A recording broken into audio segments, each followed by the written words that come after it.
uneasy about our administration's approach to national security.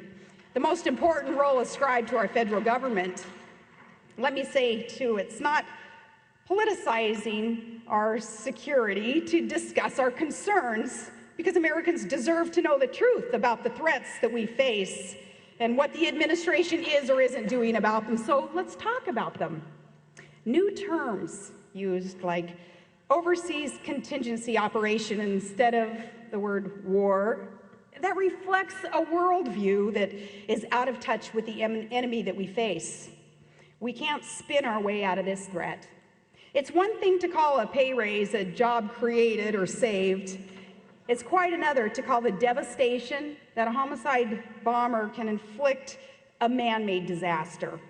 And I just say, come on, Washington, if nowhere else. National security, that's one place where you gotta call it like it is.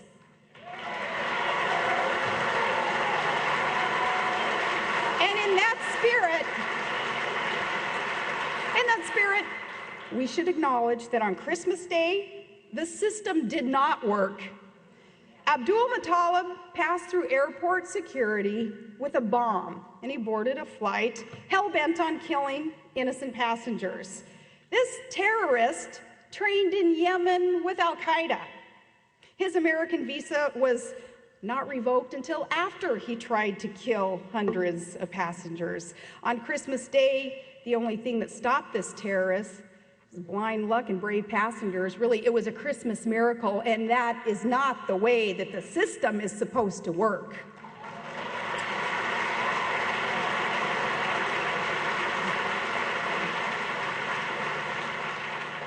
What followed was equally disturbing after he was captured. He was questioned for only 50 minutes. We had a choice in how to do this. The choice was only question him for 50 minutes and then read his Miranda rights. The administration says then there are no downsides or upsides to treating terrorists like civilian criminal defendants. But a lot of us would beg to differ. For example, there are questions we would have liked this foreign terrorist to answer before he lawyered up and invoked our U.S. constitutional right to remain silent.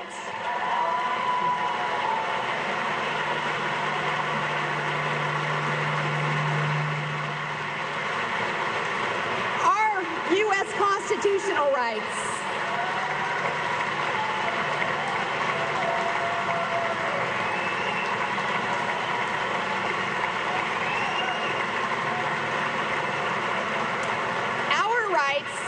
That you, sir, fought and were willing to die for to protect in our Constitution. The rights that my son, as an infantryman in the United States Army, is willing to die for. The protections provided, thanks to you, sir, we're going to bestow them on a terrorist who hates our Constitution and tries to destroy our Constitution and our country. This makes no sense because we have a choice and how we're going to deal with the terrorists. We don't have to go down that road.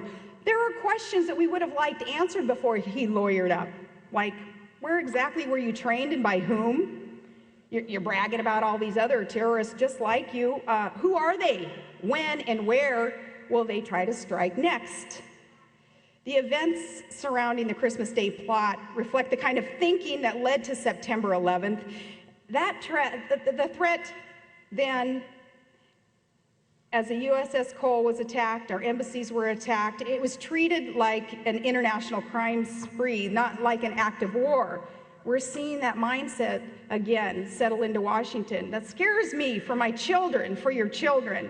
Treating this like a mere law enforcement matter places our country at grave risk, because that's not how radical Islamic extremists are looking at this. They know we're at war, and to win that war, we need a commander-in-chief, not a professor of law standing at the lectern.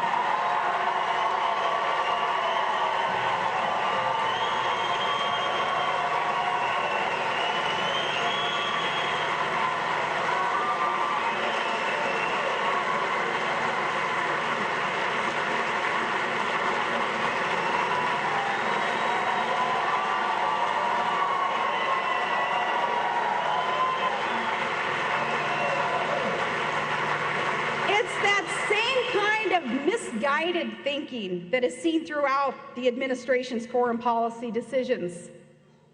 Our president spent a year reaching out to hostile regimes, writing personal letters to dangerous dictators, and apologizing for America. And what do we have to show for that? Here's what we have to show. North Korea tested nuclear weapons and longer-range ballistic missiles. Israel, a friend and a critical ally, now question the strength of our support. Plans for a missile defense system in Europe, they've been scrapped. Relations with China and Russia are no better. And relations with Japan, that key Asian ally, they're in the worst shape in years. And around the world, people who are seeking freedom from oppressive regimes wonder if Alaska is still that beacon of hope for their cause. The administration cut support for democracy programs. And where the president has not been clear, I ask, where is his clear and where is his strong voice of support for the Iranians who are risking all in their opposition to Ahmadinejad?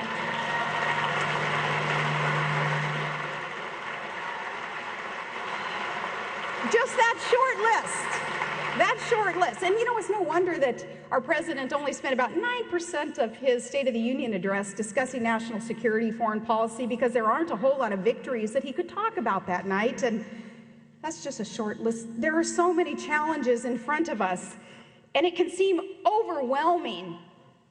But despite these challenges, we have hope that we can move things in the right direction, but it's going to require the administration to change course. We need a foreign policy that distinguishes America's friends from her enemies and recognizes the true nature of the threats that we face.